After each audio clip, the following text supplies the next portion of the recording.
आता isakal.com आहे देशातील नंबर 1 ची मराठी न्यूज वेबसाईट। प्रत्येक अपडेटसाठी isakal.com ला नक्की भेट द्या। नमस्कार, मी अनिल जाधव। तुम्ही बघताय आपला अग्रवन। शेतकऱ्यांना पीक विम्याचे खरीप हंगामातले अजूनही 400 कोटी मिळणं बाकी आहे।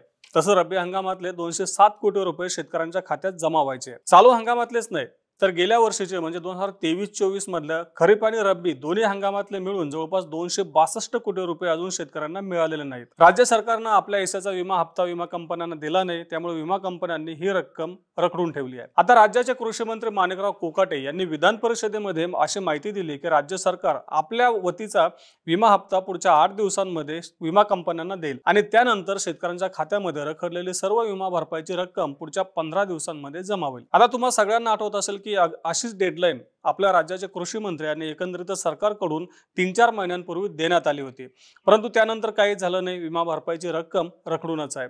आता कृषी मंत्र्यांनी पुन्हा 15 दिवसांची डेडलाईन दिली आहे। आता मागच्या काही महिन्यांपासून राज्यात एकंदरीतच पीक विम्याचा मुद्दा चांगला चर्चेत आहे, तो म्हणजे रखडलेली विमा भरपाई आणि दुसरं म्हणजे विमा योजनेमध्ये झालेले बदल। आता हे कोणते बदल झाले याची माहिती आपण वारंवार पाहिलेलीच आहे। आता राज्य सरकारकडून विमा कंपन्यांना आपल्या वतीचा विमा हप्ता दिल्याशिवाय विमा कंपन्या भरपाई देत नाहीत। विमा योजनेचा नियम सांगतो की राज्य सरकारनं पहिला हप्ता दिल्यानंतर जे काही 4-5 ट्रिगर मधून भरपाई मिळते त्यापैकी पहिल्या 2 ट्रिगर मधली भरपाई शेतकऱ्यांना देण्यात येते।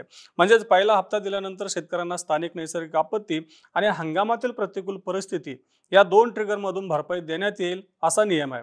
त्यानंतर दुसरा हप्ता दिल्यानंतर काढणी पश्चात नुकसान आणि पीक कापणी प्रयोगावर आधारित भरपाई देण्यात येते। राज्य सरकारनं आपल्या वतीचा पहिला हप्ता दिला होता, त्यामुळे शेतकऱ्यांना स्थानिक नैसर्गिक आपत्ती आणि हंगामातील प्रतिकूल परिस्थिती या 2 ट्रिगर मधून भरपाई जमा झालेली आहे।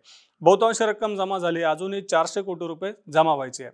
आता दुसरं 2 टप्प्यातली जी काही भरपाई पुढे आलेली आहे ते भरपाईची रक्कम अजून शेतकऱ्यांना मिळायची आहे। आता राज्य सरकारनं पहिला हप्ता दिल्यानंतर शेतकऱ्यांच्या खात्यामध्ये स्थानिक नैसर्गिक आपत्ती आणि हंगामातील प्रतिकूल परिस्थिती या 2 ट्रिगर मधली भरपाई जमा होते।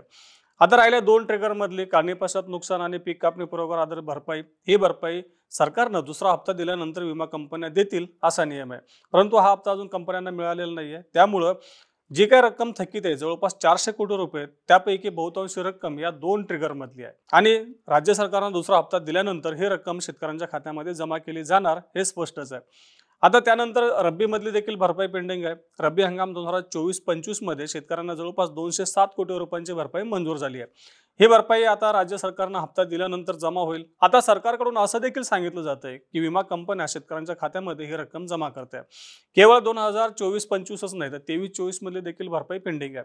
2023-24 मधला म्हणजे 2023 मधला खरीप आणि 24-25चा रब्बी या दोन्ही हंगामातले मिळून जवळपास 262 कोटी रुपये शेतकऱ्यांना अजून मिळणे बाकी आहे। आता कृषी मंत्र्यांनी सांगितलं की पुढच्या आठवडाभरामध्ये सरकार आपल्या वतीचा जो काही हप्ता आहे तो विमा कंपन्यांना देईल आणि विमा कंपन्या पुढच्या 15 दिवसांमध्ये शेतकऱ्यांच्या खात्यामध्ये ही रक्कम जमा करेल।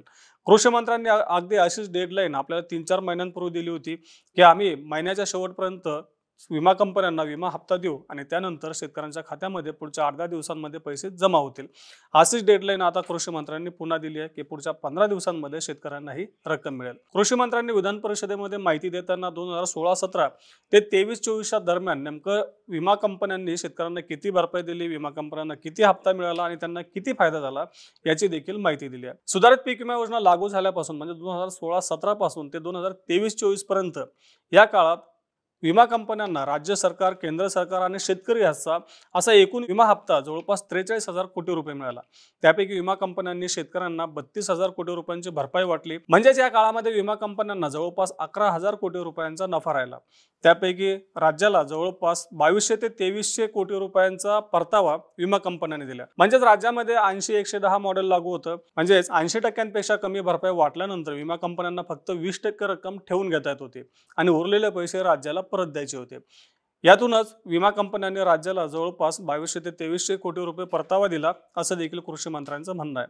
हा परतावा जर आपण पकडला तर विमा कंपन्यांना जवळपास 9,000 ते 10,000 रुपयांचा फायदा झाला असं म्हणायला हरकत नाहीये.